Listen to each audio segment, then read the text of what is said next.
Can you guys hear me okay?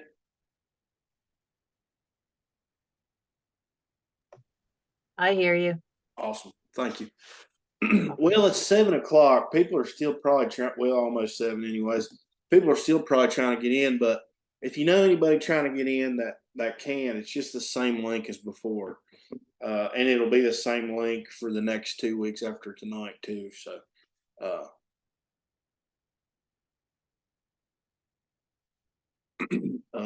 yeah, so just use the same link, the one that I sent out through email or the one under the events tab on Facebook. So last week I was supposed to send out the PowerPoints for all 4 weeks, and I sent those out to the people that I had sent an email to prior to last week's class. But if you typed your email in the little chat box here in Zoom, I accidentally closed out of the meeting before I was able to write all those down. So if you want, just send me another message there, and I'll make sure to get it sent out before I close the Zoom meeting down this time. Also, I uploaded the YouTube video twice, and it's still not right. So I'm gonna have to go and. It might be a little bit too big for us. I like the neutral light a lot. I mean, I think this view is incredible. I mean, it goes color. Big. Otherwise, this checks our boxes, I'd say. Great. I've got some other cabins to show you. Let's go. Nature surrounds the cabins area in Barsha RC, giving them an opportunity. Kat, can you mute your microphone, please? Yeah, this is a very pretty place. It's a chance for us to relax and to have a good time with our family. So I uploaded the YouTube video twice last week, and it still wasn't right for some reason. So I'm gonna go ahead and try to do it again, and then I'll send all those out also. But if you want to just keep in check, all you have to do is just type in Blue Ridge Big Company on YouTube, and there's only one of us, and it'll pop up. There's 4 other classes on there, 4 other videos, which is the class from year before last. So I mean, if you really needed to watch one, you can just watch one of those. It's the same exact thing also, but I will be putting those on here hopefully within the next day or two. Sorry it's taking so long, but I didn't forget. It just didn't work for some reason. All right, well, we'll go ahead and get started here. So tonight is week 2 of Beekeeping 101 class, and we're going to talk about beekeeping through the year, and then a little bit on pests and diseases. So we'll start here in summertime, in that season, and kind of mainly because that's probably the busiest season that we have as beekeepers. And then we'll move along through the rest of the seasons there, and try to get everything covered what you need to do. So in the summer, the nectar flow really increases to its peak along with the bee population. Bees will collect pollen and nectar relentlessly and tirelessly to store it in newly built comb that they've made through the spring.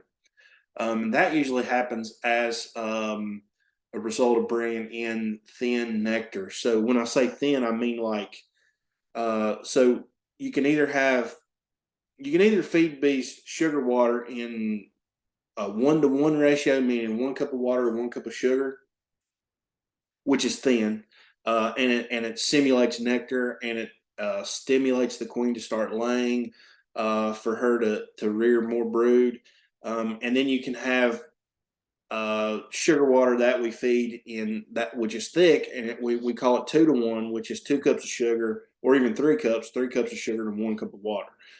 So that's what I mean by nectar coming in. Of course, all nectar is thin until the bees evaporate the water off of it. But so that's kind of what I mean by that. So queen egg laying drops during the late summer once we're in a dearth. So here in southern part of West Virginia, we usually have our nectar flows from about anywhere from the end of end of April at the earliest, until probably the end of June. And our area doesn't have any sourwood. which is a tree. We'll go over that next week. But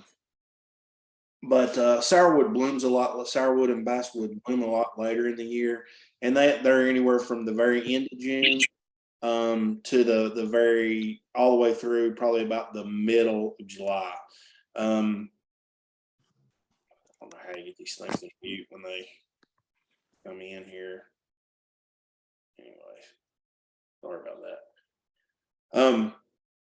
But yeah, so if you have that later nectar flow in July, that really helps to stimulate the queen to keep rearing brood through the year. And it really helps the colony going forward into the fall. If you don't have that, there's a possibility that you might have to feed just to keep your queen laying and kind of keep the brood and the bees up inside the hive. So hot nights, bees will beard on the outside of the hive, and we'll show that here in a moment. In late summer, hive activity slows and the bees seem restless and protective over their honey. So a lot of times when people, in the spring, in the summer, when they first get their bees, they can go out there and stand next to them and everything's fine. But towards the end of summer, going into fall, they get very protective over their honey because they know that without that, they're not going to make it through winter. They're not going to make it through spring. They're basically all going to die, so they're protective over it. That's when you see a lot of robbing start to happen. And it's just part of that season, that we have to kind of deal with. So we'll kind of go through, that was just the general topic slide. And now we'll go through some of the activities that you'll want to do in the summer season. You want to inspect hives every few weeks. Make sure your hive is healthy and the queen is present. Like I said before, you can either do that by locating the queen and finding her, or you can just assume that she's in there by finding eggs and young brood, and that really tells me that there's a good viable queen in there. And I don't really usually look for the queen, although the queen is on this slide I just saw. So I don't know. It's good to practice, but I don't always look for her. If you look for every queen in every hive and you have 100, you're going to have a long week. So He must be teaching from home today. let's see here.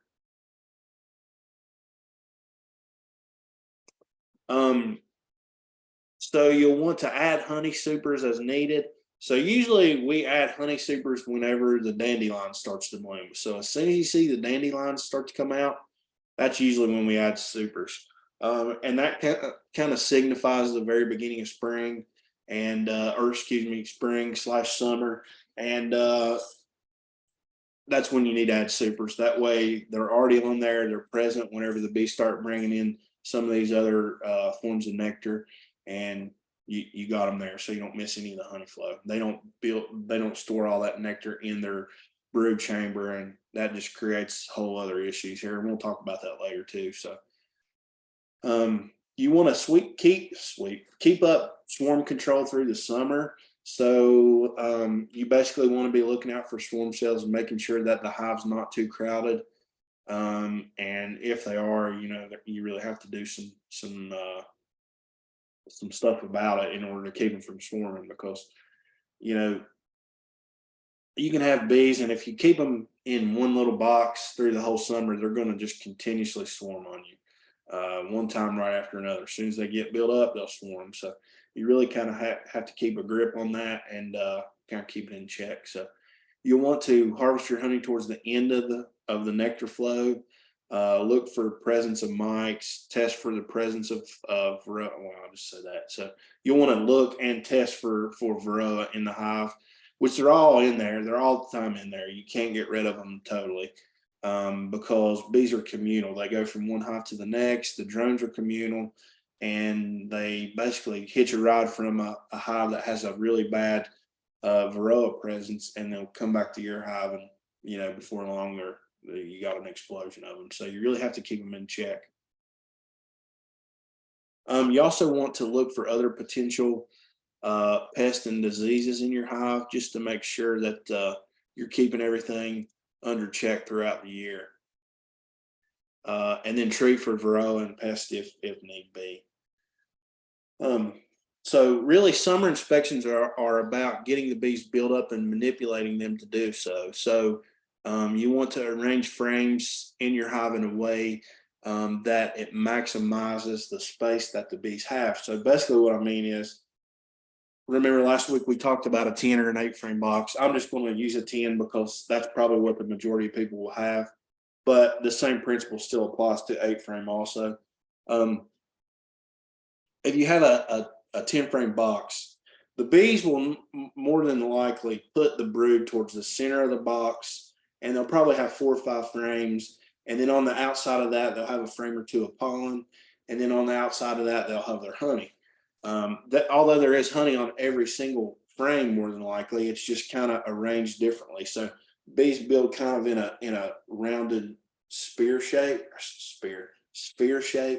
And you can kind of see that when you start pulling frames out, and that kind of shows you that arc pattern that we always see in there. So if you have frames that are on the outside that haven't been drawn out or built up, that's kind of wasted space for those bees. And they don't really consider that viable space if it's not drawn out. So basically what you have to do is, say you have 4 or 5 frames of brood, you have to take those empty frames and move them to the inside. You don't want to move them like right next to each other, but you want to do what's called checkerboard. And so you put a frame of brood, an empty frame, a frame of brood, an empty frame, a frame of brood. And, just depending on how far along your hive is and how built up it is, depends on how many frames you should move in there. So if you have a brand new nuke, like I said last week, you'll probably want to add only maybe like 1, maybe 2 frames.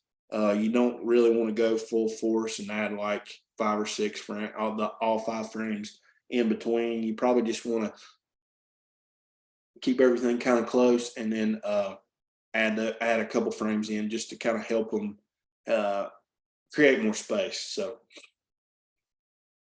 you want to feed dry pollen or pollen patties to help them build up quickly. So this basically, when you put out dry pollen, right now they're really taking dry pollen. I fed probably 50 pounds of dry pollen probably within the last month. So 50 pounds of dry pollen they've taken up, which is crazy to think of. But yeah, they work their little rear ends off whenever it's warm outside. So the pollen patties, I'll just keep those in all year long.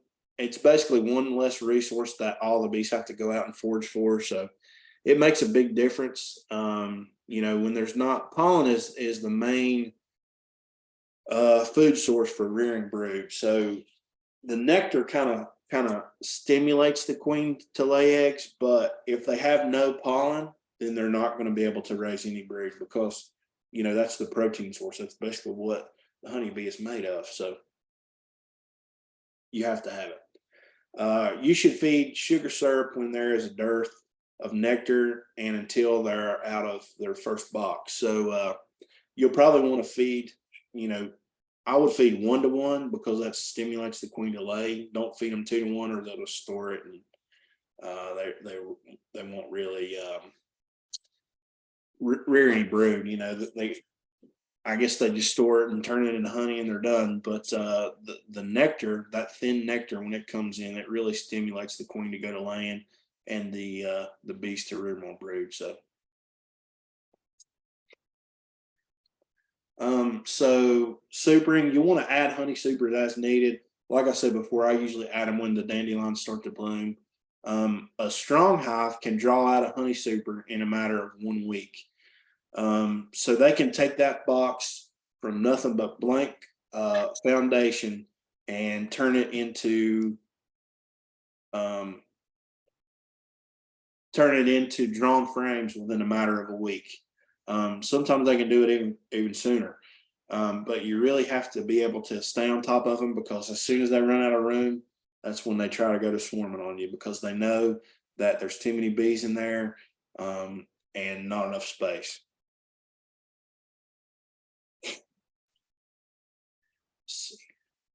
Yeah, so let's talk about that. So if you want to add queen's excluders, that's probably the time to do it. I normally try to get people to wait a little bit before they add the queen excluders until they've started to draw some of the frames out that are in the honey supers, because what'll happen is sometimes you can't get the bees to go through the excluders just because I guess they're not used to them. They really are thrown off, and they don't, but if you have any drawn comb and you put it above this up above the excluders, then it draws them up a lot quicker, up above that queen excluder, and just kind of helps things along. Sometimes I'll even say my queen excluders like this. I'll even take say my queen excluders like this, especially for the plastic ones. I'll take and cut the corners out, and just to give them a space to where that they can kind of move more freely without having to go through those the little spaces in between. But for purposes of a beehive, the queen is almost probably 95% of the time in the center of the hive, where the brood comb is. And she doesn't really go to the corners or on the sides too much. So you're probably safe to go ahead and cut them out if you want to, if you're having a hard time getting them to go up. But like I said, the metal ones, you really can't do that. But the plastic ones, pretty much 100% of my plastic ones, I cut the corners out of. So, and that said, you're not required to have an excluder. So you don't necessarily have to use an excluder, but you just have to know that you could possibly get some brood up in your honey supers, which isn't that big a deal. A lot of times I won't even use an excluder just because it seems to slow them down some.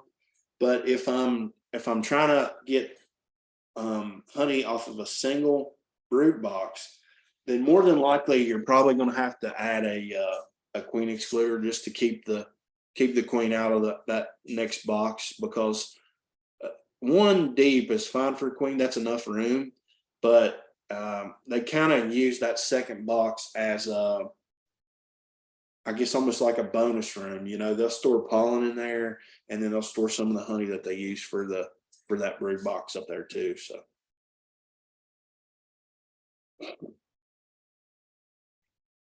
So swarming is a natural instinct of honeybees to increase their population. It usually happens when there's a honey flow, but it can basically happen any time of the year other than say winter. Sometimes it'll happen in fall. Not as likely. That's normally the result of absconding, which means basically that the varroa mite yield is really high, and they basically just leave the hive and think that their odds are better off somewhere else. So when you see them leave, and people come in here all the time telling me that their bees swarmed really late in the fall, I say like October, more than likely that's an absconding and not swarming. So, and absconding is also when pretty much all the bees leave from the hive, not just a few of them. So swarming is usually around half to a third of the total amount of bees in the hive. So swarming can be caused by overcrowding or reduced ventilation, resulting in lower queen pheromone throughout the whole hive. So remember, the queen pheromone pretty much dictates all the actions that are taken within the hive. So if the queen is rearing brood, if she's getting ready to swarm, all those are determined by her pheromones. So bees will build swarm cups on the lower parts of the frames, and there will be eggs present in them. So the swarm cups, they basically I always think of them like an octopus, suction cup on the tentacles. For some reason, that's what they remind me of. But it's just like that little bell shape. And if you start seeing those the little eggs in those cups, then you know that they're getting ready to swarm. You know that the queen pheromones probably dropped, and they're getting ready to swarm on you. So, or getting close, preparing for it. So once you see that those swarm cells are drawn down, and I'll show you pictures here in just a second. I think it's maybe on the next slide. Maybe not. So once you see that the cells have been drawn down into more of that peanut shape, and they're capped on the end, then you pretty much know that the swarm has already left. we can't always be there with our bees. So, you know, things happen when we're not there, such as swarms, queens leaving to go on their mating flights, new bees hatching out, going on their orientation flights. So all these things happen sometimes when we're not there. And we kind of have to use the signs that are inside of the hive to tell us clues as to what has happened to them. So like I said, they leave right before the cells are capped, usually about a week before. The bees will gorge themselves on honey and then leave to go find a new home by the use of scout bees that go out and find these suitable locations with these cavities a certain size, and you know, the holes facing a certain direction. There's all these qualifications that the bees use or specifications that they use in order to determine their future home when they swarm. So swarms usually build up really quickly because they're carrying all that food in their bellies. They're carrying all that, you know, all that honey in order to begin a new home, and they really just go about it quick. They draw out combs super quick. It's almost like when there's a huge nectar flow. You know, they draw out combs so fast you can't take your eyes off of them almost, because within a week they'll have everything built out, and then they'll be building burr comb in every little space that they can. So this is just a little video of a swarm happening. And if you look real close, she'll zoom in, or the camera person will zoom in, and I think it's the queen. You can see her running around on that blue landing board there. So we'll watch this. It's just a minute or so long, and then we'll keep going here.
So I don't know if you guys spotted the queen or not. I don't know how clear it is through Zoom, but you can pull the video up there on YouTube if you need to see it. But it's pretty interesting to watch them all swarm out. So basically, when they swarm, a lot of the bees will just start flooding out of the hive along with the queen. They'll fill the air, and then they'll usually collect on a branch or something that's close by, top of a tree. I mean, they can go anywhere, like cars, just whatever's around. And then once they find a suitable location, they'll come back, have a consensus, and then go to wherever they find a new location at. So it's an amazing sight to see. It's almost kind of like, dang, there go my bees. I hope I can catch them. I mean, I can't even count how many I've just seen like come out of a hive and just go across my field. And I'm doing everything I can to get them, but you know, it's just not what they want. So they just keep going. It's kind of like just seeing your dollar bills fly away, but you know, I mean, that's part of it, I guess. So always make more. But so that's where some of the preventative steps come into play, things you can do to allow them not to swarm as much. I mean, it's a natural instinct of honeybees to swarm. You're never going to be able to stop it no matter what you do, but you can slow it down and occasionally catch it before it happens in time, you know. So summertime, there's a lot of robbing. Robbing usually occurs during a dearth. So a dearth is when there's no nectar, there's no pollen coming in, and bees are looking for an easy source to score some protein and carbohydrates there in order to keep their hive going. So yellow jackets and wasps will also rob and kill your bees. You can see the yellow jackets here on the screen. I see 3 of them there. And the bees are trying to defend. This person has got their entrance reducer turned to the smallest gap, the little 1-inch hole, so that the bees can have a better chance of defending their hive.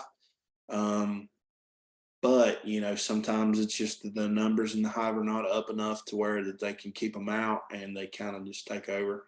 Most of the time, what we see is, more than likely, if you see a hive getting robbed, it's probably because there are already some underlying issues there that haven't been taken care of. So the hive's weak, the hive doesn't have a queen, the numbers are very low, they're diseased, all these things. They have a really high varroa yield. All these things come into play, and you can almost kind of see it come about, especially towards the late summer and going into fall. The hives that you do have issues with. So there are ways to stop it. So if you see fighting at the entrance, that's kind of the universal sign that, okay, the bees are starting to rob. They're wrestling around on the bottom board there, trying to grab hold of each other. Then you can implement some ideas in order to try to save the hive. So one way to do it is what's called a robbing screen. So a robbing screen just goes across the entrance, and basically it's screen across the front. And then on the side, there's a little wooden gate that opens up to let the bees from that hive in. But that screen is open. So what happens is the robbers, they don't try that hard to get in. They're trying hard, but they're not too worried about it. So they kind of bounce off the front, and they usually don't find the little access door to the side. But bees that are from that hive, they'll stay around there and they'll find the location, because they know they really don't have anywhere else to go unless they drift to another one. But they want to get back to their queen, their hive, and they'll find their way in and start using it. And the drifters, they'll kind of all be in the front there, or not, excuse me, not the drifters, but the robbers. And then they'll eventually give up and go on if everything goes well with it. Of course, it cannot work sometimes, but the majority of the time it works. So one thing that can cause this is, so the entrance feeders that go in the front entrance, they can cause robbing because sometimes they leak. Sometimes just that scent of that sugar water in the entrance there can draw yellow jackets and robbers in. And then, they begin fighting over the food source that's in the front. Of course, we're in a dearth if you're feeding them, and they're hungry also. So it's just kind of nature's law at that point, and they just battle it out. But, that's why I recommend people to get either frame feeders or the top feeders, so that the bees can defend those a little bit more easily. Make sure not to spill any sugar syrup around the hive location, because all this does is just draw stuff in order to cause problems. So you can set up a yellow jacket trap. You can find all kind of different plans on the internet. So you take like a 2-liter soda bottle, poke a couple holes in it, then in the bottom of it you put all this crazy maple syrup and hot dogs and all this stuff, vinegar, and it draws them in, and it will draw them in, and hopefully it helps. But I've never really used one. I'm sure there are people have, but I never really have a whole lot of robbing issues, because at that point, if I see hives that are weak, I'll either combine them with something else, or try to build them back up, or reduce the entrances. So another thing going on this summer is the presence of varroa. So varroa are always present in the hive. They feed on the bee like a tick feeds on a human. They feed on the fat bodies of the bee and transmit diseases and viruses to the honeybee. Some of those are the deformed wing virus. You can see in this picture here on the upper left, the bee towards the center. There's two of them there together, and their wings are just like shriveled up and kind of like a piece of paper just kind of crumpled up. And this signifies the deformed wing virus. Parasitic mite syndrome. This here, the photo here in the bottom left is a picture of more than likely parasitic mite syndrome. It's a real shotgun pattern. Sometimes there's underdeveloped larvae. They just look kind of sunken in on the cells. You can see that on the right hand side picture there.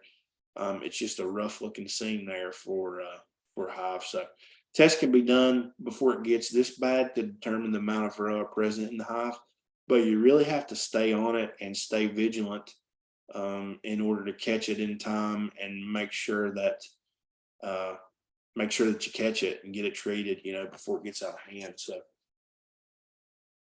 you also want to look for the presence of small hive beetles, wax moths, and foul brood. So European foul brood is much more common than the American foul brood, and presents, a problem, but the European you can overcome. American foul brood, if you get it, you're pretty much doomed. So a little bit about supering. So removing supers, honey supers can be removed one by one or all at once. So once you put a super on, once it gets filled, you can take it off and extract it, or you can just keep stacking them up to the sky like this guy does here, which is kind of nice. That way you can do it all at once. But the drawback to that is, you have to lift those supers up every time you want to get in the brood. Those 3 brood boxes there on the bottom are 2 brood boxes. Looks like he's got 2 in this. The one hive here in the center. Looks like he's got 2 brood boxes, an excluder, another brood box that he's using as a honey super, and then 7 other medium and shallow supers. So he's really packing in the honey. There's probably somewhere up north, if I had to guess, because they get just tremendous honey flows that come all at once, and they're just huge to make up, I guess, for their season being so short. So usually frames that are capped over with wax are the only ones that are taken. So if you have a frame and you pull it out and you turn it up and there's nectar dripping out of it, it's definitely not ready. Put it back in there, wait for the beast to take more of the water off, and then cap it over and get it after that's done. So uncapped honey can be saved for later or extracted, but there's a risk of it having too much water content, like I said before, and it can cause fermentation in your honey. It can cause it to sour and just do weird things. So as you can see from the picture here, you can have all different kind of arrangements as far as how to super. This guy, you can tell that. So pointer here.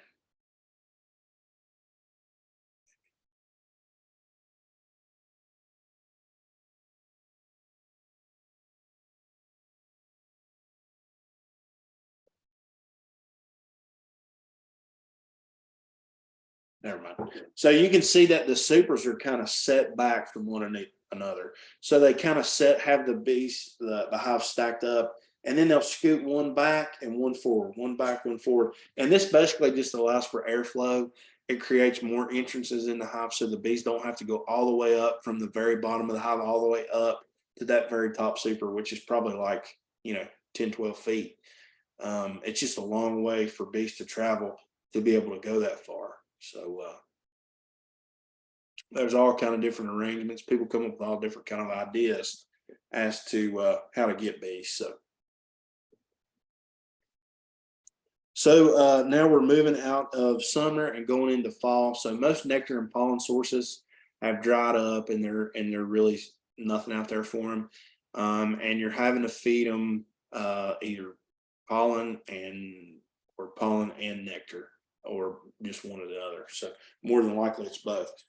So queen reduces dramatically, drones begin to disappear, the hive population drops significantly. Bees start to bring in propolis to fill in any small little holes or cracks in the hive in preparation for winter. Bees are getting ready for winter, and you really have to help them. So there's high mite pressure. Like I said before, that will result in absconding. So absconding again is just when all the bees leave. It's not necessarily a swarm, where a half to a third of the bees leave, to a third of the bee population leaves, but it's the total hive. I mean, queen, everything. Sometimes the queen and just a couple bees are left behind, but more than likely, it's just the whole hive is gone and there's just nothing left. So fall inspection, you really want to check for eggs to make sure that the queen is present and still there. Make sure varroa are under control by doing a sugar or alcohol roll. Feed them 2 to 1, so 2 cups of sugar to 1 cup of water in that ratio, not necessarily that volume, but in that ratio. So you can mix up however much you want. So if you want, 2 gallons, you just figure out the ratio and then combine it. You can also do it by weight. So feed them 2 to 1 sugar syrup to make sure that they have enough feed for winter. So around 60 pounds. I usually start this in late September. Feed your hives until they quit taking it. Sometimes they may never quit taking it, but eventually it gets too cold to feed them, and you kind of have to back off. So you really want to prepare your colonies for winter. Install any mouse guards or tar paper on the hive. Check for ventilation, and then it's really your last chance to treat for mites before the spring buildup comes. So fall preparation, arrange bees so that they are below the honey in the center of the hive. So, once you get to this point, your bees may be in the top and your honey just kind of all over the place in the hive. So you really want to move your bees to the bottom box and then stack the honey up from there, kind of coming out in a triangle, upside down triangle. And this allows them, as winter comes along, they move up, and by the time they get to the top, they have plenty of honey. So once it starts freezing, you can wrap your hives in tar paper. Make sure to leave holes for ventilation. So I always poke a couple holes towards the top around my quilt boxes there, which is the one on top here with the shavings in it, and that helps to absorb the moisture and also adds insulation. So you can place sugar on top of the hive by the mountain camp method. So basically the mountain camp method is to take an 8 or 10 frame shim, whatever kind of box you use. And then you take that shim, you add it, you lay newspaper down. Usually what I do is lay the newspaper out on a windy day and then lay the shim on top of that just to hold the newspaper down. Then I'll take around 5 pounds of sugar, dump on top of the newspaper right in the center, and then kind of spread it out. And in the center, I'll move it out a little bit and cut a little hole in the center of the newspaper to allow the bees to come up. They'll chew through the paper, but it just gives them, a little bit quicker access, I guess. You can place a quilt box or 2-inch foam board insulation on top of the hive to reduce condensation. So bees give off a lot of hot air in the winter. And as that hot air hits the top of the telescoping cover, you can get condensation on that lid where it's in contact with that cold air. And then the condensation happens, then it falls back down on the bees and rains on them and kills them. So this is how a lot of bees are lost through the year. Usually what I'll do, and one thing that helps with this is airflow. So I've never really seen anybody do this. I've always seen them use like popsicle sticks or something like that. So they'll place those on the inner cover just to raise the lid up. But I was always losing the popsicle sticks, so I just took some screws out there and run them down and you can either use a dome head or use a little, just a small screw and just leave it stick up, 1/8 to 1/4 of an inch. And this allows a gap all the way around that top of that inner cover so that the hot air can come up and get outside. So fall is really the last chance to treat for mites before winter hits also. So over here is the picture. On the right is sugar that has just been put on the inner cover. You can also do that. Bees, if they get hungry, they'll find that sugar on top of the inner cover. They'll go up there and they'll eat it. On the left is the mountain camp method, where you basically lay the newspaper down, put the sugar on top of the newspaper. The bees come up and eat the dry sugar, and they have a food supply for winter. Sugar is basically just an insurance policy for bees throughout the winter. You can also use fondant and then winter bee patties if you don't want to use granulated sugar. But I found that they don't mind granulated sugar, and they eat it almost better than honey in some cases. The good thing about the dry sugar is it really helps to pull the moisture out of the hive also, because I guess the condensation just gets soaked up in that really dry sugar. The hive usually keeps the internal temperature of the box between 90 and 93 degrees in the center of the cluster. So I don't know why I put that here, but that's just a little tidbit there for you. So winter in the hive, a lot goes on in the winter. So now we're leaving out of fall, going into the winter, and a lot goes on when the weather gets below that 54 to 57 degree mark. When the cold weather comes, the bees usually get between the boxes and cluster around the queen. So you can see on the picture here, they're kind of in that round formation, and the queen is somewhere running around in the center in that little void that they create, and the other bees are on the outside. The bees will keep the temperature at, like I said before, between 90 and 93 degrees in the center of the cluster, and will take turns moving to the outside of the cluster, to get warm towards the inside. So what they do is they flex their wing muscles and they vibrate those muscles to generate heat. At this point in the year, there's no drones within the hive, so they're all gone. The females kick them out and they die till next year, when the queen lays more. So they eat through the honey by moving around as a group. So they move as one collective unit throughout the boxes in order to get to the honey.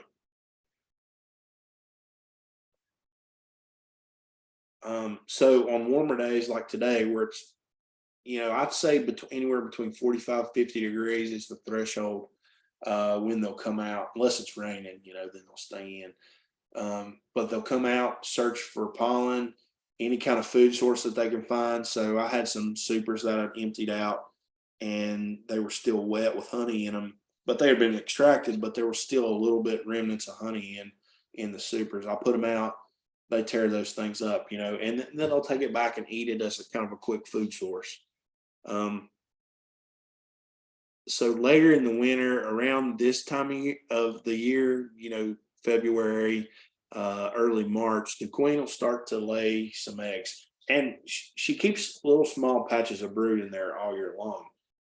But right now, it seems like the brood production really starts to ramp up for spring, and they really start to get ready for the spring pollen and nectar to hit. So on days when the temperature, like today, is 50, 60 degrees, I try to get out there and just crack the lid, make sure that they have sugar, make sure that they have everything they need so that they can get to spring, because our temperatures fluctuate so much. It's up and down, up and down. And it seems like that creates more of a problem than if it would just stay cold and just stay there, around 25, 30 degrees. It might be better for them just to kind of hover around that temperature mark, but not here. It's day to day, it's always different. So that's what's a good thing to keep a check on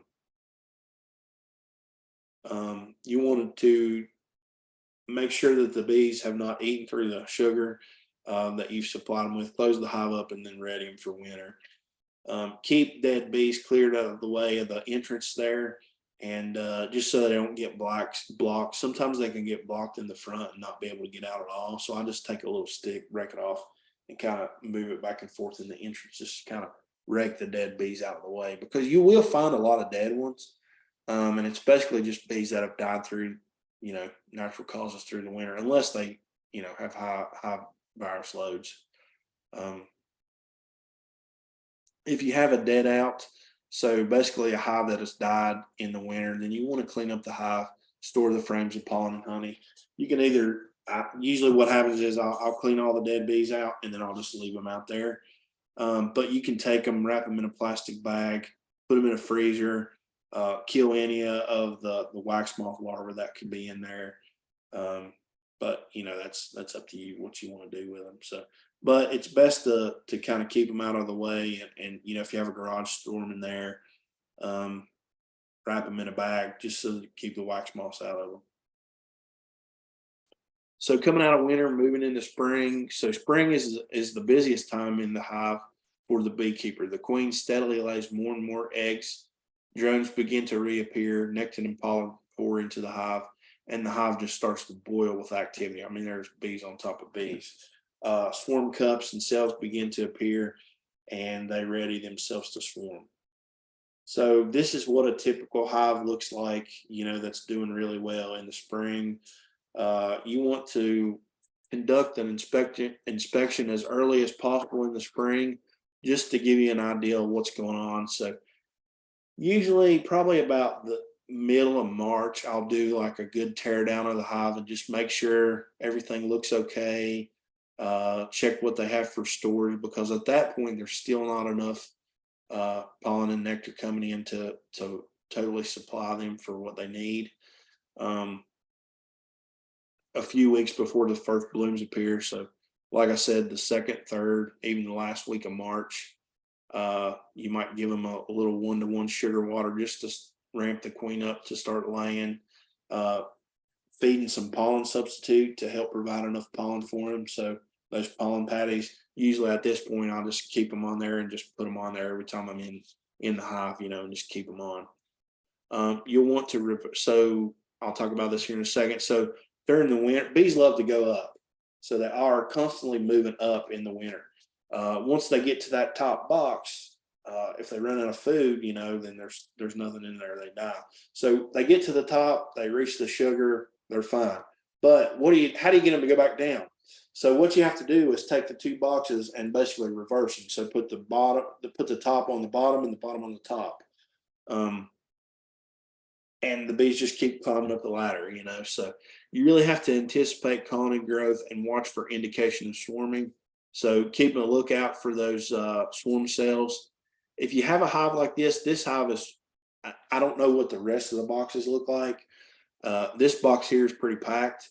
So it would be my guess that you need to look through it and make sure that there's no swarm cells or indications of swarming. Sometimes though, when you open them up, they'll fool you. You'll start looking through them. They're not as many, but this one here you can tell is really packed.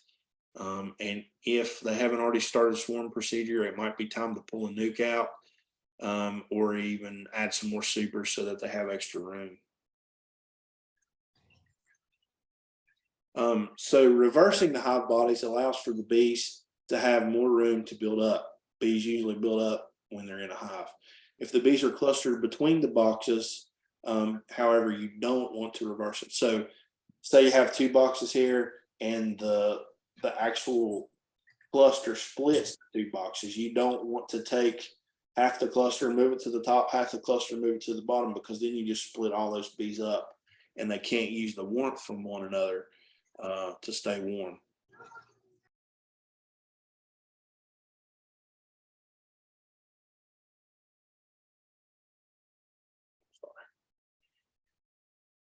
I usually, like I said, wait until the weather is in the 50s so the bees can recluster before you start reversing. So there's always going to be some separation, but you know, you don't want to totally split them up, because then their food sources get kind of all twisted and mixed up. So like I said before, you want to move the top box to the bottom and the bottom to the top. Most of the bees should be in the bottom box though, because that's where you want them to start building up for spring. So that way you can prepare them to make splits or to build, you know, to start storing honey or whatever your goal is that you want to accomplish. So super should be added at this time to give room for the bees to bring in nectar and pollen. So when you reverse them, if it's getting close to when the dandelions are starting to bloom, then you want to go ahead and add the supers in preparation for the large nectar flow. So a little bit more about swarming.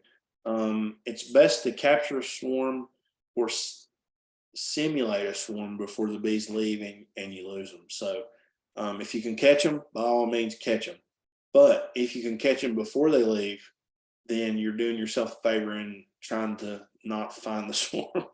So swarms are initiated by a growing population and are often identified by the swarm cells that are left in the hive. So you can see here, these are swarm cells.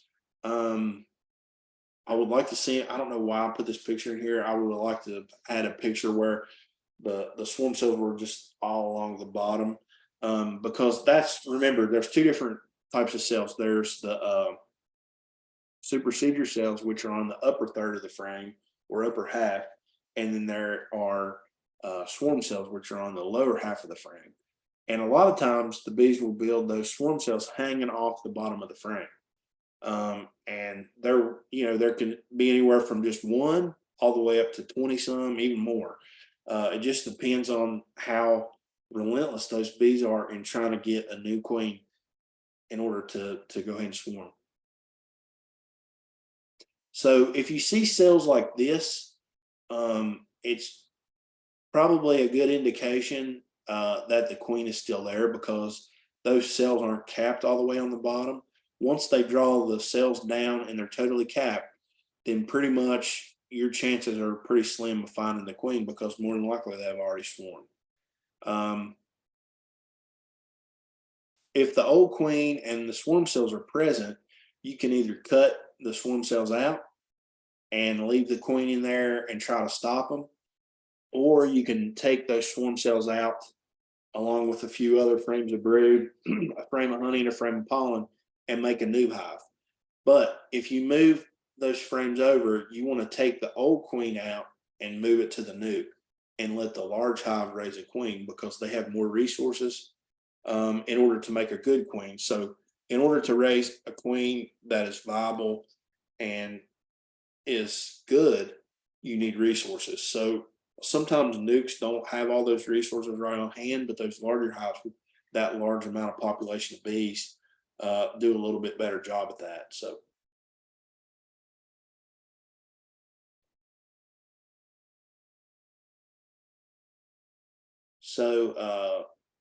yeah, I talked about that already. Just make up a new, and we'll go into a lot more detail on that. It's just kind of just a little snippet of it here. So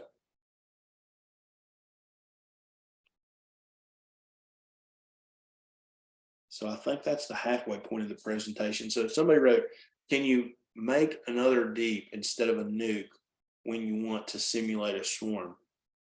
So yeah, so if you have two deeps and you just want to, and they're both full of bees, you could just take one deep, put it on another bottom, and put another top on it, and leave the other one there.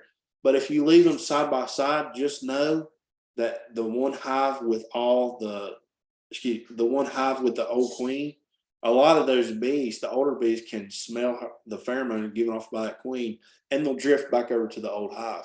So you either have to move it a pretty good ways away, or just let them build up. But the problem is when you add those frames and you have all those foragers on there that know how to get back. So the young nurse bees, they don't know how to find their way back to the old hive. They've never been out, and they'll stay. But those old foragers, they do know how to get back, because they go out there foraging every day. And then they'll just go right back to where the old queen is. So what you really have to do is either move it to a new location or shake some extra frames of bees in there, just so that there's more nurse bees in there. But like I said, we'll go into way more detail on that, and it'll help you out a lot more. So now we're going to start into the pest and diseases part of the class, and there's all different kind of things that are out there that want to do harm to your bees, but we try to curb it as much as possible. Most of the time it's us doing the harm. So some of the different pests and diseases: bears, skunks, raccoons, mice, small hive beetles, wax moths, American and European foul brood, nosema, chalk brood, sac brood, tracheomite, and the dreaded varroa mite.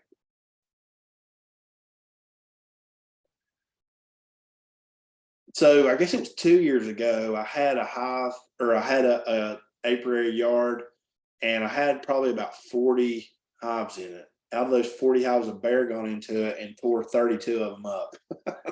And I've got like a panoramic picture of the yard, and it's just like frames and boxes and like throughout the whole thing. And you know, a lot of it's my fault because I didn't put an electric fence around. I have electric fence there now. But if you're in an area that's prone to bears, do yourself a favor and get an electric fence. I mean, they're like $150 at Tractor Supply.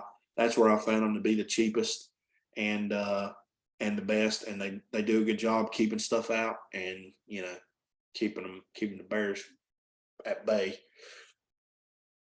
So most of the time, bears don't actually go after the honey. They're more than likely after the protein-rich larvae that are in the hives. They can just totally demolish and smash hives to where you don't even know what they look like before. So some of the best deterrents are dogs and then electric fences.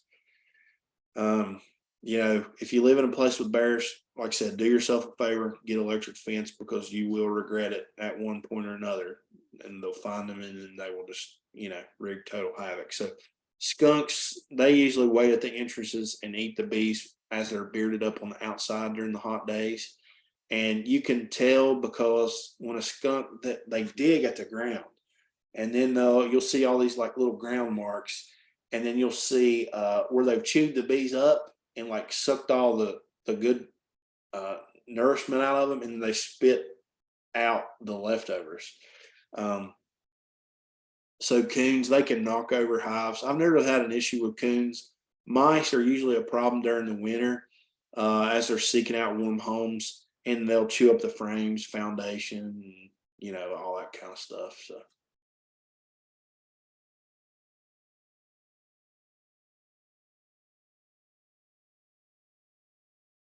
Let's see here. So this is a picture of a small hive beetle. So small hive beetles were discovered in 1998 in Florida.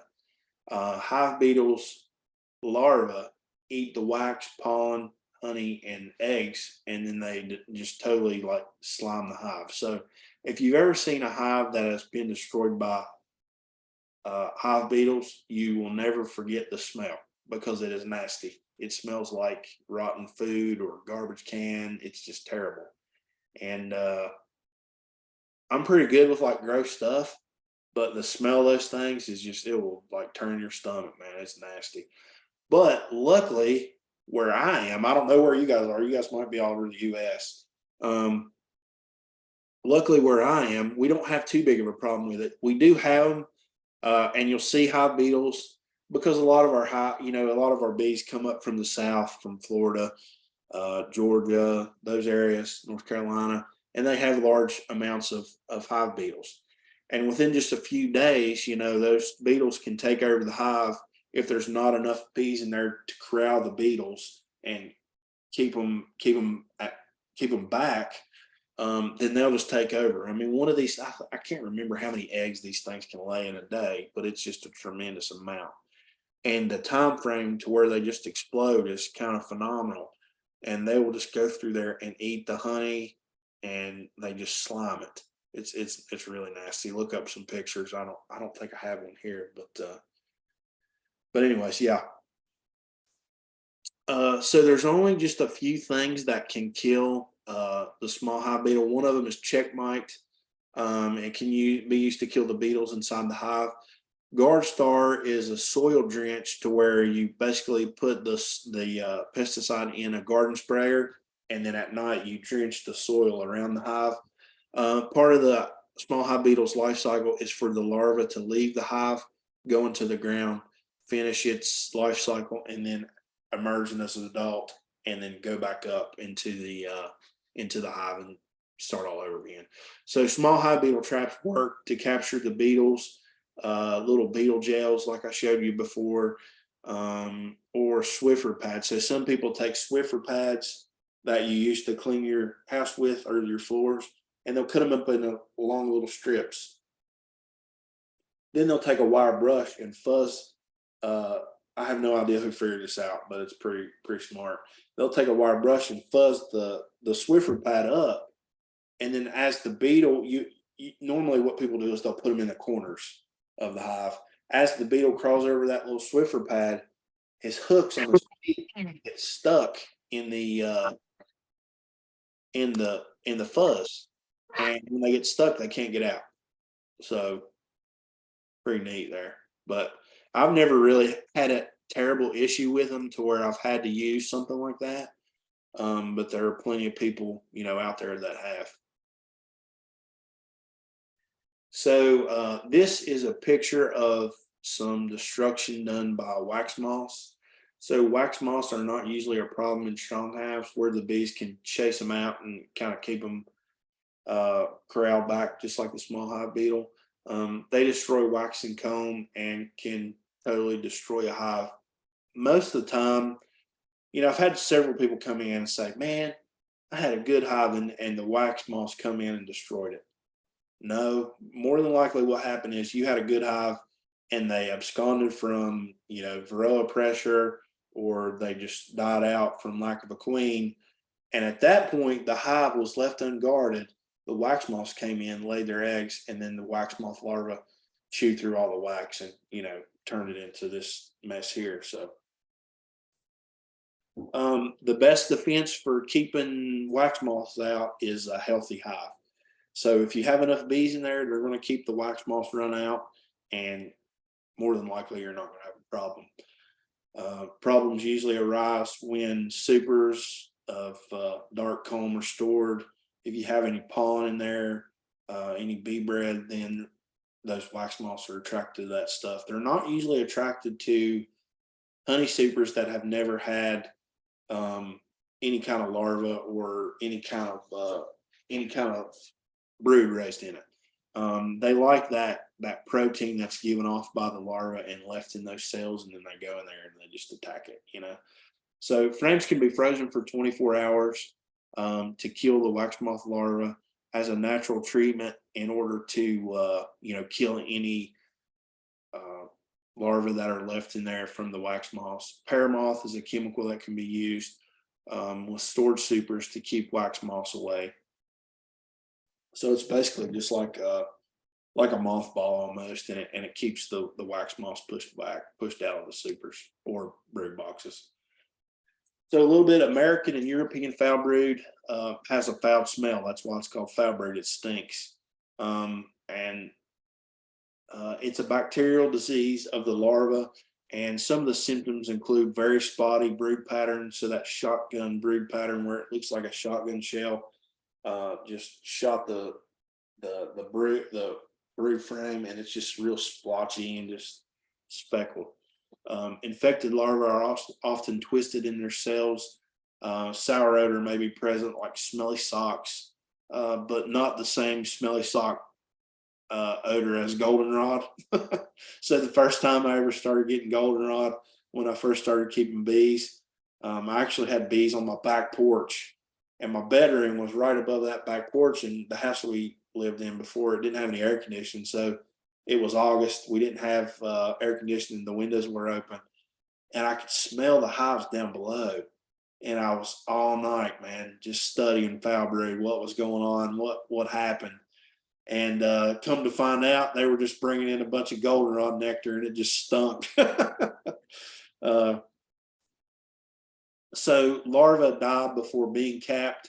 So in the photos, you'll see just the kind of larva where it's just sunken down and just kind of like jelly in the bottom of that cell. So antibiotics can treat terramycin as one typical antibiotic used, and can treat the hive, but pressure is the only way to treat the woodenware and kill the bacteria in totally for the American foul brood. European foul brood can be treated with, like I said, terramycin, but American foul brood, the bacterial spores they're encapsulated, and they have a really hard, I can't think of the biological name of it, but like a really hard outer sheath, and nothing can penetrate that sheath except for really high pressure. So that's one way to kill them. Nosema is a fungal infection that causes bees to become more susceptible to secondary infections. So one of the main symptoms is dysentery and a weak cough. So you can see the fungal spores here on the left side, and then on the right picture here, you can see where the bees basically just had diarrhea as they were leaving the front of the hive, and they just went to the bathroom all at the front because their guts are just totally messed up. So good hive health is the best way to combat nosema. It can be treated with a round of fumagillin, which is an antifungal chemical. Treatment is applied by mixing in sugar syrup feed, and then you basically feed the bees this treatment, and then it kills the nosema spores. This isn't something that I've ever run into per se. I mean, I've had what I thought was nosema, but it turns out it was just probably more than likely bees just leaving the hive and then just going to the bathroom on the front. But it's never been this bad. Sometimes when you have nosema, they'll even use the bathroom in the hive because they basically can't hold their bowels, and it makes a mess. So. Chalk brood is another fungal disease that affects bee larvae and occurs in wet conditions in early spring. Rather common, but not that serious, where the larvae turn a chalky white color and become almost like a hard little mummified bee larva almost. So usually only one frame will have chalk brood larva.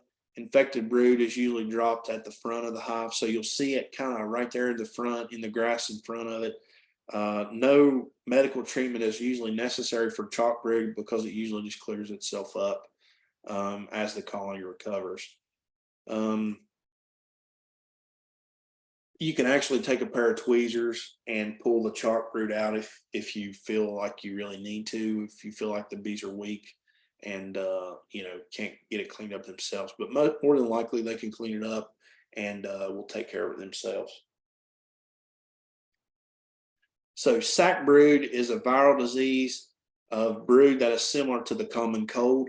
Larvae turn a yellow and even turn like a dark brown and appear to be in like a liquid filled sac, almost like a water balloon. It's not a serious threat, and the bees will easily remove the larva and remedy the virus. So this is one here you can see. It almost looks as if you're hanging like a water balloon from the end of it. Viruses can be shortened again by taking a pair of tweezers and pulling those infected larvae out and just helping them recover that much sooner. So tracheomites are a serious problem, but can now be managed. So when they first come over during the early 90s, they were first brought over and really was a big concern. People had a lot of deaths, a lot of problems. So they're about as big as a period on the end of a sentence. Really, the only way to tell if you have tracheomites is by dissection of an adult bee, looking at its trachea underneath a microscope. That's really the only way to identify 100% that you have tracheomites. Physical diagnosis can be weak, stumbling around, bees that can't fly, and K wings. So their wings are basically stick out and then they're in the shape of a K. Sugar and grease patties, menthol crystals, and essential oils are effective treatments in tracheomite combat. Chemicals that you can use, Apivar, Apigard, and MAQS stands for Mite Away Quick Strips. These are all Varroa treatments, but they also combat the tracheomite too. So not that serious nowadays because most of the chemicals that we use, most of the treatments that we use for Varroa mites often, will take down the tracheomite as well. So now we come into the real big problem here is the Varroa mite. So what happened was, and how we first got the Varroa mite was the Varroa jumped species from the Apis ceranae or the Asian honeybee to the European honeybee after introduction and crossbreeding. After being exposed to the mite, was able to spread throughout the entire world. there was, and I don't know if this is true or not, and I think somebody corrected me last year, but I never changed it. There might be still a few Hawaiian Islands, which I think Hawaii is still free of Varroa mites, but I'm not for sure. I have to look that up. And Australia, they did have an instant here recently where they had an infected hive, but I think they were able to contain it.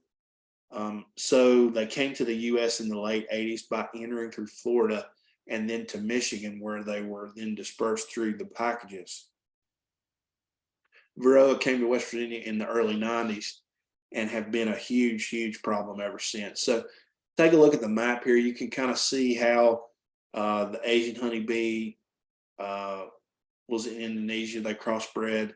It jumped to China in 1959, India, Brazil, Germany, and then it just basically went through the whole world. And it's just became the hugest obstacle and problem that, the world has faced with honeybees. I mean, you can talk to anybody, and anybody in the bee industry is totally affected by the Varroa mite. So it's a huge issue. It's able to we're able to overcome it partially, but it can never be totally contained until we come up with a variety of bee that can totally withstand the pressure of the Varroa, which hopefully will happen someday, but it's tough. So Varroa are actually arachnids, and most large Varroa in the hive are females. So all these Varroa that you see here on the bees, these larvae are females. So once the eggs hatch, the offspring. Excuse me, let me back up. So Varroa enter the cell right before they're capped, where the female lays her eggs. So once the egg hatches, the offspring mate with one another. So the males and the females mate and feed on that developing larva, the developing bee inside that cell. So more time under the cap cell allows for more Varroa, and it's the reason why they prefer drone brood. So worker brood under the cap, and excuse me, sorry, I was thinking, had a brain fart. So worker bees are under caps for 21 days. Drone brood are under the caps for 24 days. So those 3 extra days are really what attract those Varroa there. And I guess through evolution, they've managed to learn that drone pheromone they're attracted to. They find it, they get enough time for their total life cycle, and then they basically just explode through the whole hive. So after the bees emerge that have been in that cell contained with that Varroa, they're weakened. They often have viruses. Varroa expand at 2/3 a rate faster when there's cap brood and result in collapse of the colony, usually when bees should be making winter bees. So usually around August, September, that's when the normal collapse happens for the honeybees. So Varroa are usually at their highest in July as it comes to an end. And that's the reason, which I'll say it again here in a minute, that's a critical threshold for treatment, is in that early July stage when treating Varroa. So it used to be the case where they would tell you to treat in August when I first started, but now they've backed that up to the first, second week. As soon as that first honey flow's over with, you need to be treated for Varroa, because if not, you're trying to make winter bees with 6 summer bees, and you just can't get enough population up to where you have a big enough cluster in the winter for them to be pushed to spring. It just doesn't work out. So if you don't treat, pretty much 100% of the time, your bees are going to die. They might make it for 1 year. They might make it a little bit, but more than likely they're going to wind up dying.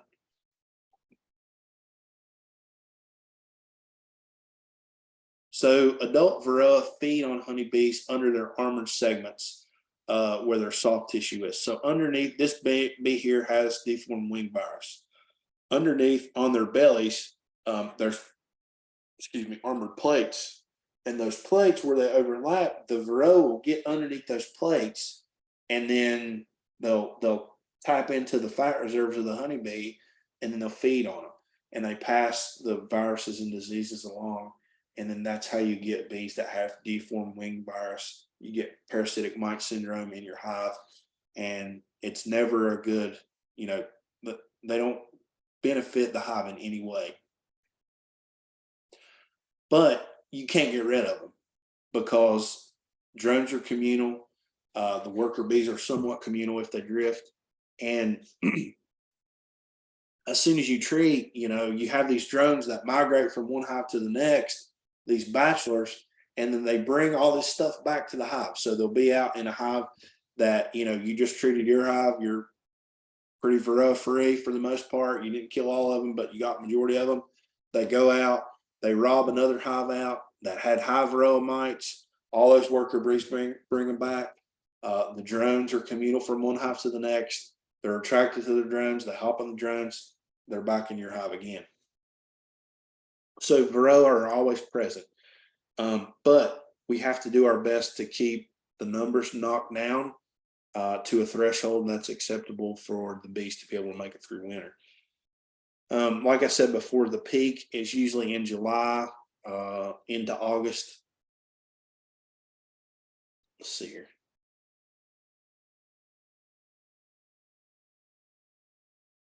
Some of the Russian Varroa sensitive and hygienic Purdue ankle biters are some of the breeds of bees that have shown somewhat resistance and hygienic behavior towards Varroa. So the VSH basically means that the workers have a really good sense of smell.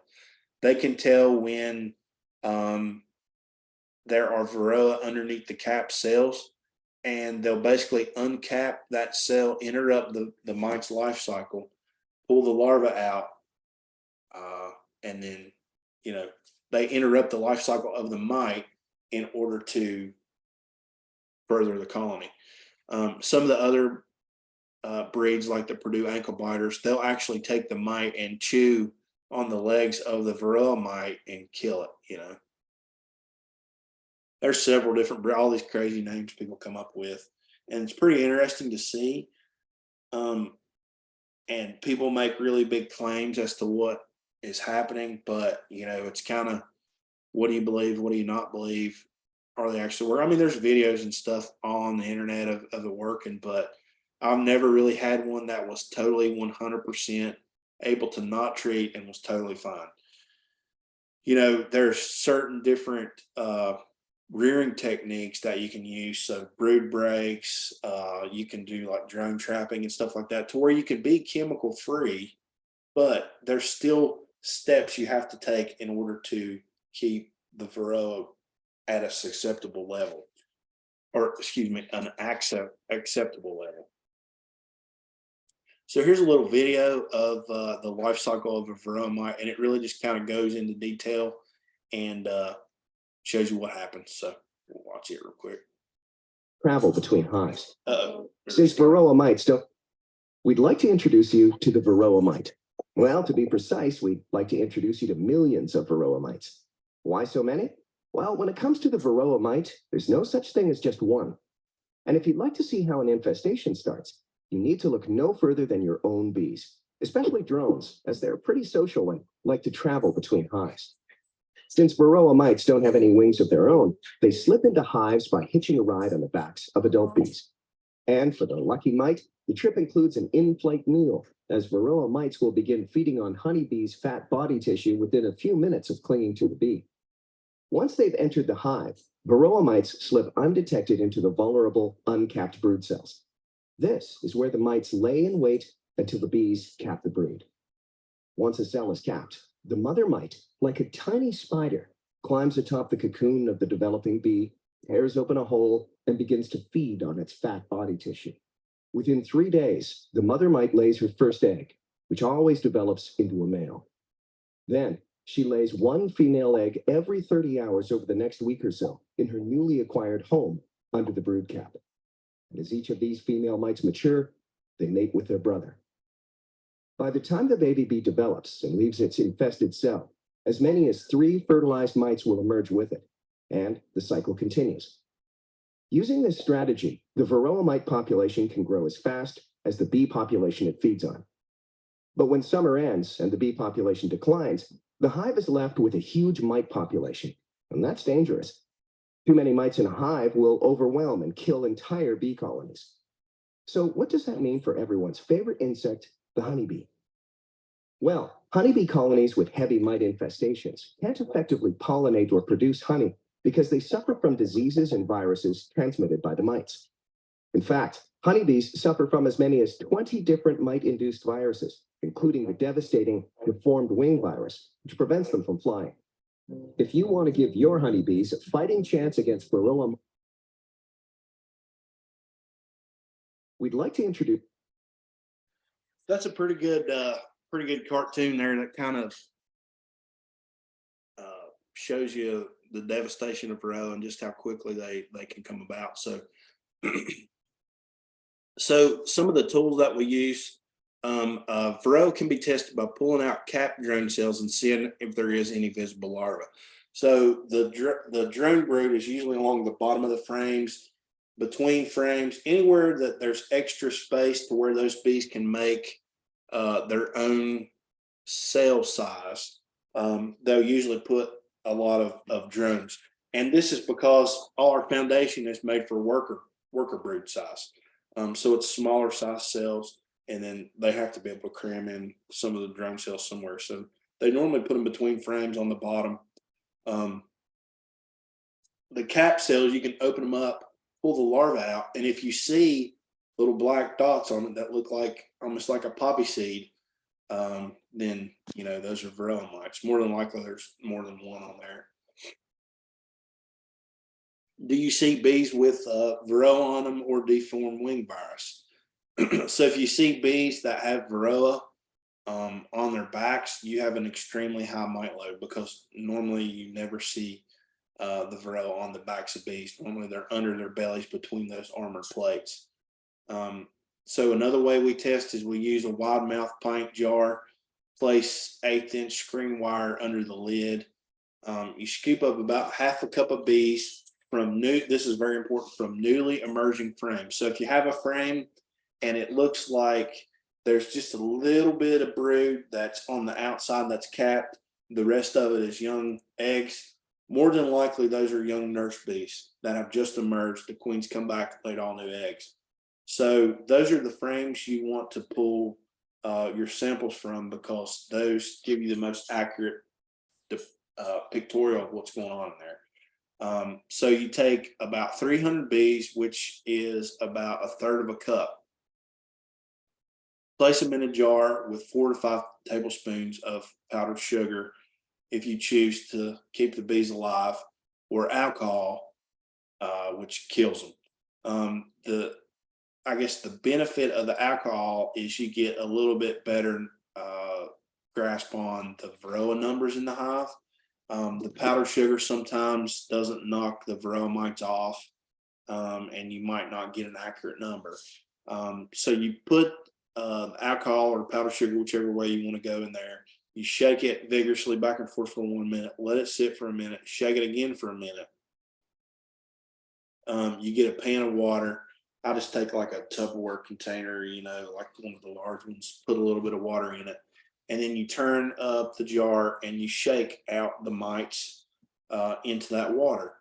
And when you shake the powder up, you might have to kind of jiggle the Tupperware container back and forth to let the varroa settle to the bottom. But once they're on the bottom, you can hold it up, look at the bottom of the Tupperware container, and count how many mites you have.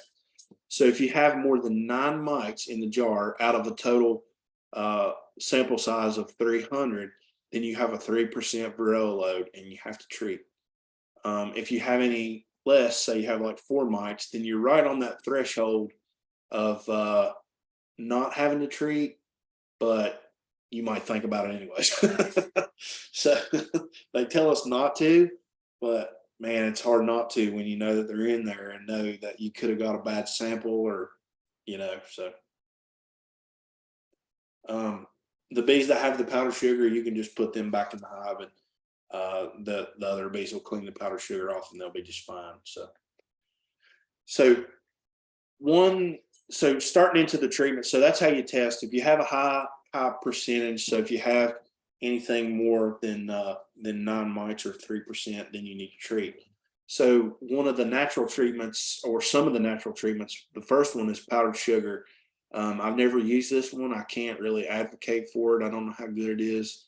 There's a lot of older beekeepers that use it and say it works good, but the only problem with the powdered sugar is it suffocates the mites, but it doesn't kill mites that are below the cap. So basically what you do is you take powdered sugar and you bellow it into the hive. You somehow push it in there through air, or you can shake it in there. And then it covers the bees. It induces grooming, and then it acts to suffocate the mite. Whether it works, I really don't know. I'm sure it has some degree of effectiveness, but I really can't attest to it. So essential oils are used by some. They claim to be effective. I've never used them. There's all kind of different lavender, and I can't remember some of the ones. I've never tried it. Thermal treatment is also a possibility. So basically, you heat the hive up. I can't remember the exact temperature. I think it's it's a pretty extreme temperature, like over 100 degrees. You heat the hive to, and it basically is right at that threshold where it kills varroa mites, but it doesn't kill honeybees. I don't really know how I feel about that. I guess if it works, it works, and your bees are alive and they're fine. But it's a little bit scary to me. So they make all these different. It's just basically like a telescoping cover you put on the top of the hive, and it has these heaters and these fans in it and thermometers, and you let it run for a certain amount of time, and then supposedly all your mites are dead, and you take it off and move to the next. But two of the most effective are oxalic acid and formic acid, which are naturally occurring acids that break down the mite's exoskeleton but don't harm honeybees. So oxalic acid is sublimated to vaporize inside of a hive, but it will not penetrate the white caps covering the larva, and must be done 3 weeks in a row at least. So what it is you basically have this little pan. You put so much amount of oxalic acid in there, you put it in the hive, you connect it to a battery. That oxalic acid heats up and it sublimates, so it goes from a solid to a gas, and it basically covers everything inside that hive, including the varroa mite. It gets on the varroa mite. I think it enters through the foot pads of the varroa mite and then goes inside and kills the varroa. It doesn't kill honeybees. It had just actually been approved. Used to be, it was approved, but only for brood boxes. So you weren't allowed to use it with any kind of honey supers on. It's actually been released that you are now allowed to use it with honey supers on. And there's a couple different ways to treat it. You can actually dribble it. So you mix up a solution of oxalic acid, and I think it's sugar water. Never actually used it. I always use the sublimation technique, and you go between each frame of your hive, and you basically squirt a certain amount between each frame. The bees ingest it, and then they kill the varroa. So formic acid is a strong acid that fumigates the hive, but is effective and will penetrate the caps. However, it is temperature dependent, and it's kind of, if the temperature's too high, it can do a lot of damage inside the hive and kill a lot of bees. More than likely, what's happening though is those bees are already sick. The first time I ever used this, I had just treated with another chemical called Apivar. And we'll go over that here in just a minute. We still use it. The Apivar was a bad batch. It didn't work. So I had to go back in and treat with formic acid. I wound up having a lot of bees that were dead, like falling out of the entrance. They just weren't doing well. Just piled up dead ones. They were all out front.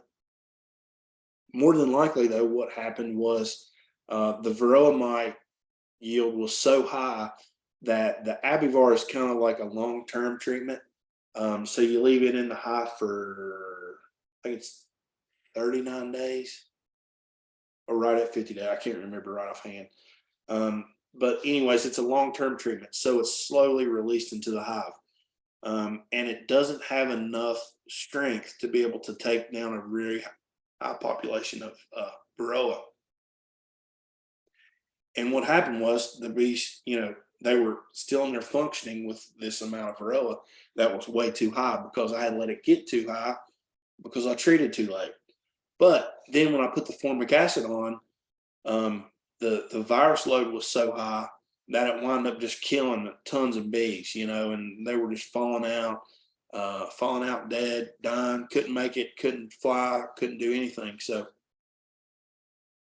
it's better to treat with a little bit stronger chemical like formic acid, and then know that you have it, and then use the Abivar as a secondary treatment, as kind of like a slow release treatment in order to kind of keep the numbers on an even kill of the Varroa. There's a lot of different factors that go into picking what chemical you should use, and it's kind of just, everybody's best guess. I mean, this is by far the hardest part of keeping bees, is keeping the Varroa under control, because they can really decimate a hive pretty quick.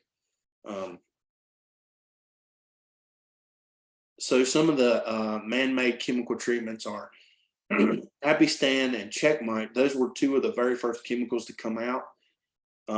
But where the brother and the sister mite interbreed, they are able to develop a resistance very fast to those certain chemicals. So say you have 100 mites in a hive, which you always, you more than likely have way more than that. You have 100, you treat, 2 of them make it. Those 2 that make it are able to interbreed and pass along those characteristics that made them survive through that treatment. And then before long, you have a whole total population of Varroa that is totally resistant to those chemicals, Apistan and Checkmite. And that's basically what happened. People didn't rotate their treatment. So now you're supposed to use one treatment, change it up, use a different treatment, because that's able to go in there and kill. Say one mite was able to make it through this treatment, but that next treatment, it's susceptible to it and it winds up killing it. But they didn't do that. People would use either Checkmite or Apistan and just use it. And basically they just created the super mites. So they really, they really stuck it to us in that regard. But, it's probably something we didn't know at the point, or maybe they needed it really badly. I don't know. So nowadays, Apistan and Checkmite, basically, it's a chemical and it used to work, but now it doesn't work anymore. And it's mainly used, Checkmite is used for small hive beetles. And I can't remember, they might be used for tracheal mites too. But so Apiguard, Apiguard should have actually been on the last slide. So Apiguard is thymol based, which is derived from thyme, the plant, and it is effective, and it's temperature dependent also. So it is actually a natural occurring treatment, and it shouldn't be on this slide. I forgot to move it back. Apivar is a man-made chemical, and the chemical is amitraz, but it's also effective in treating mites, but it's used by many commercial beekeepers. So Apivar was the first treatment I used when I first started. And I told you that it was kind of more of a long, slow, effective for keeping mite numbers at bay long term. So chemical treatments can be effective, but must be rotated with other chemicals to stop mites from developing resistance.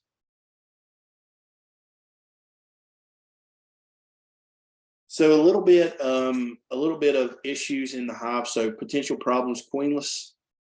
So queens will get swarmed. They can swarm, get killed, disappear. You can crush them. What happens now? So queens can be replaced by the bees or the beekeeper. if you want to raise a new queen, you can add a frame of young eggs, and the bees will raise a new queen in 29 days. So 29 days is the amount of time it takes from egg until the queen begins to lay. So she hatches at 16, goes on her mating flight, comes back, and by 29 days, she's ready to start making young bees. You can also buy a cage queen and add her to the same hive as the one you had with the other queen, and basically requeen it. If bringing in a different breed of queen, leave cage for at least a week to prevent the other breed of bees from killing her. So you basically have to let those bees become adjusted to her pheromone and her scent in order to, basically not kill her. So if she's in there, you need to leave that little cork that's in this end where the candy is, because if they have access to that candy, they'll chew through the candy and release the queen probably within 3 or 4 days, especially a big hive. But if say you have Italian bees and you want to put a Carniolan queen in, you probably want to leave that cork in for at least a week and then release it. Nobody wants to kill a $50, $60 queen. So another potential problem is our laying workers. So laying workers happen when a hive has been queenless for more than 3 weeks. So you have no queen, you start seeing lots of drone cells. So lots of these bullet shaped cells, just kind of random, almost like another shotgun pattern on the frame. Cells with 2 or more eggs. So the picture you're looking at here on the right is a picture of a drone layer. And you see cells that are on the side of eggs that are on the side of the cells. You see multiple eggs in each cell, and this is a sign of a laying worker. So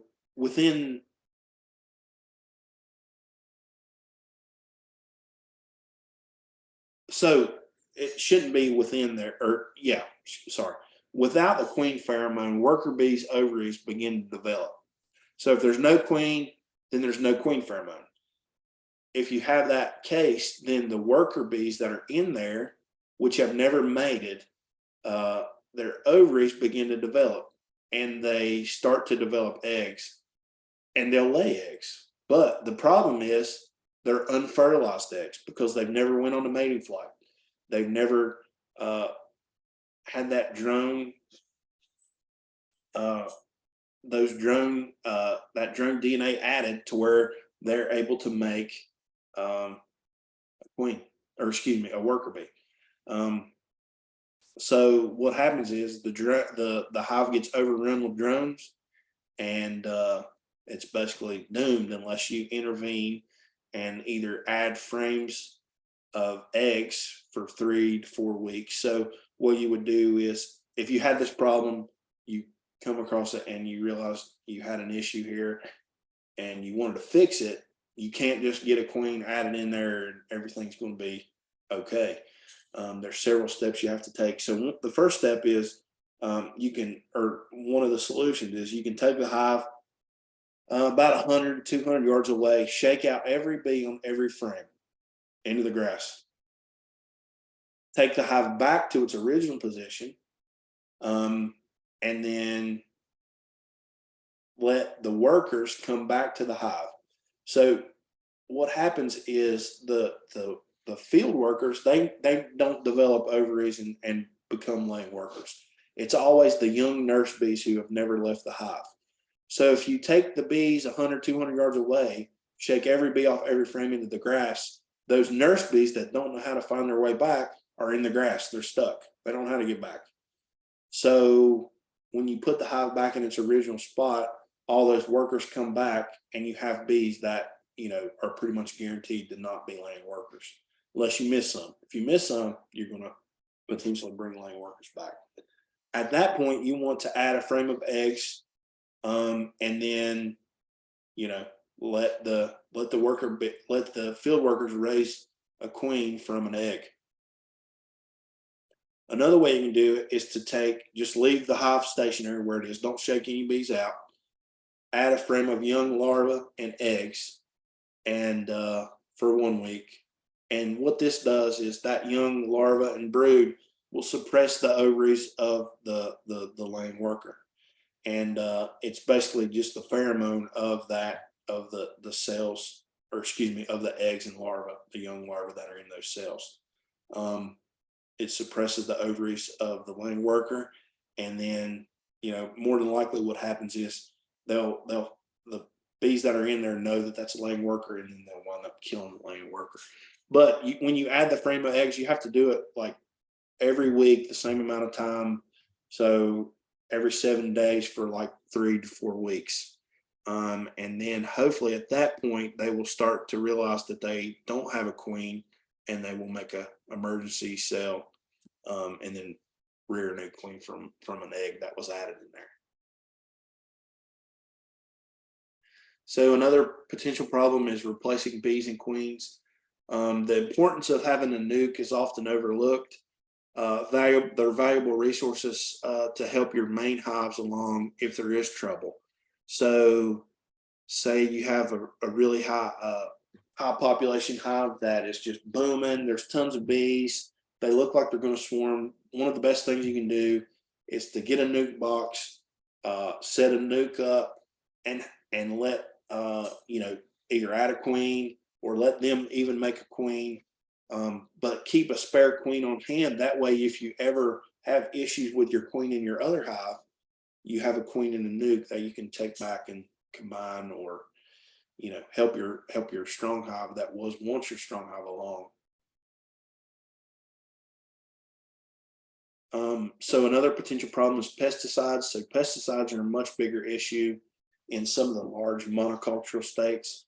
You know, out there where they're filming acres and acres, or thousands and hundreds of thousands of acres of soybeans and corn and all that, you know, you run into a big issue because they spray for all different kinds of pests and you know, issues. So another thing you can do is let your neighbors know you're keeping bees and explain the devastating effects of the pesticides. Place bees away from any large agriculture operations to limit exposure. Provide water for your bees so that they don't have a risk of getting exposed to, you know, any kind of contaminated waters or anything like that. So a few years ago, the neonicotinoids pesticides have been banned in several countries, and were banned in the US a couple years ago. There are still several different pesticides though that need to be banned in order to maintain healthy hives and, you know, healthy life for us. And, you know, all those pesticides, man, they're no good. Another potential problem is colony collapse disorder. So CCD, or colony collapse disorder, is supposed to be a phenomenon when the bees just disappear, similar to absconding. More likely due to the combined pressures of mites, pesticides, loss of habitat, and disease. So it's not really just one issue, but it's many issues combined and compounded on the bees, where they're just, you know, they feel like they're out of options and they just have to leave. This is why it's really extremely important to take one of those pressures off by treating and keeping up with mite treatments, so that, you know, we can limit the amount of pressure on the bees. It's also important to keep an eye.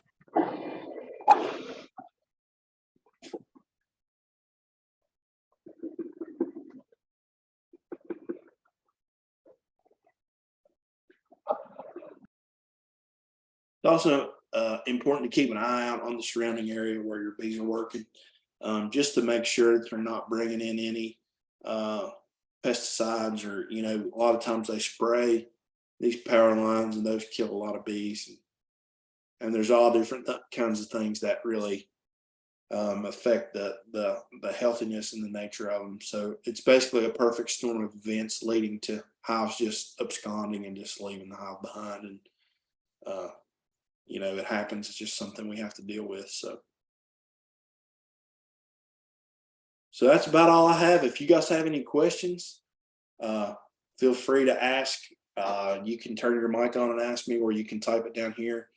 One of the things I will say is that I don't know if everybody heard me when I first started up, but last week you typed your email addresses into the chat box here, and I was supposed to send a copy of the PowerPoint presentations, but I accidentally closed out of the Zoom meeting, and I lost all those email addresses. So if you want them, you can either send me a direct message to my Facebook page, or you can type it here and I'll make sure not to close the Zoom meeting out. Another thing was I was going to upload, or I did upload, the YouTube video. I tried it twice, and one time I uploaded the wrong video, and then the next time I don't know what happened. So I'm going to try it again tomorrow. I'm going to set one up to download tonight, and then to YouTube, and then another one tomorrow. And by the end of tomorrow, they should be up. If you want to view those PowerPoints, the only thing you have to do is just go to YouTube and type in our name, Blue Ridge Bee Company, and it'll be the most recent video.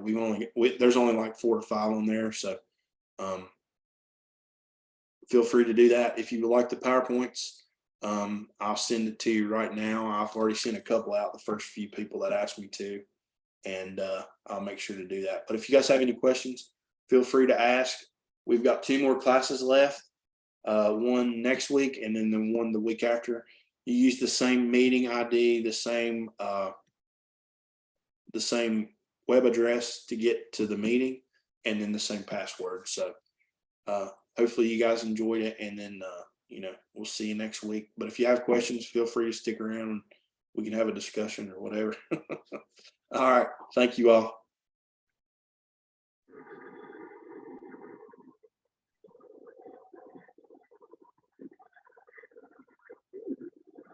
Hey, I got a question for you. Yes, sir.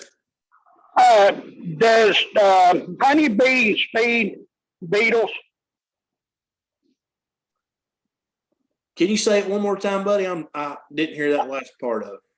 Does honeybee feed beetles? I heard that the honeybees will like put a thing around them, like put them in jail, and they'll take their antennas and rub against a honeybee, and they automatically will feed them. I haven't really heard that. I know they'll corral, like say if there's small hive beetles in there, they'll corral them in the corners.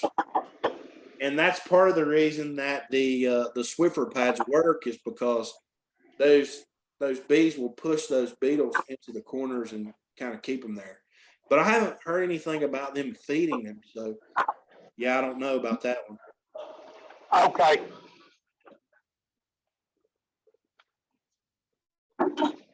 I appreciate it. Yeah, man, no problem.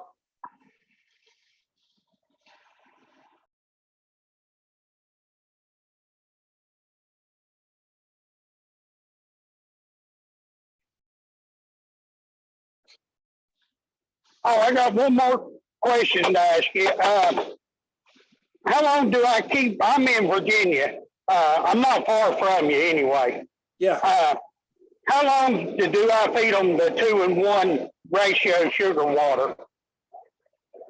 Well, in the spring, you probably want to feed them 1-to-1. Usually what I recommend is until they get out of that first box. So if you put a nuke in and you have one deep box that you have them in, you probably want to feed them 1-to-1 until you're ready to add a second box. You can feed them a time or 2 after that. I probably wouldn't feed them a whole lot. Because if you feed them too much, then you're going to get them to try to swarm, Oh, okay. But, do what? They're in a new. Well, actually, I bought the whole beehive off a guy was getting out of it. He was some president in the bee club here in Winfield, and he had 4 nooks stacked up, and they was already ready for the winter, and he was getting out of it. He ended up getting sick, and he let me have it all for $150. Oh, heck. Yeah, so that's what I started out first time beekeeping. Well, you got a good deal. Yeah, that's what a buddy of mine told me. He said, you ain't going wrong buying the whole hive. No. And he took care of it. And when I picked him up, he had fruit trees and grapes and everything growing all around him. Yeah. That's pretty neat. So it's all I had to do is just give them sugar water, and I was when it starts spraying, when I should cut it back, because I'm gonna have to split that high, because I've got over 70. I probably got about 70,000 in them nook boxes. Yeah. So, and I didn't know if I just keep. Better. Yeah, well, that's what a buddy told me. We actually added another box to give them some more room until I can split it.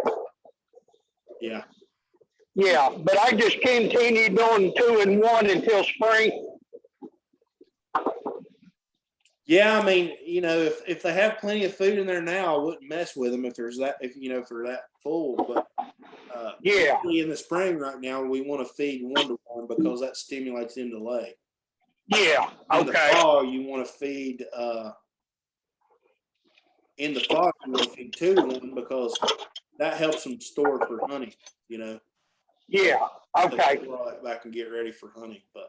yeah. Ready for So honey. just when it starts spring, I'll just switch it to 1 and 1. Yeah. Okay. All right. Well, I appreciate it. Yeah, man. No problem, bud.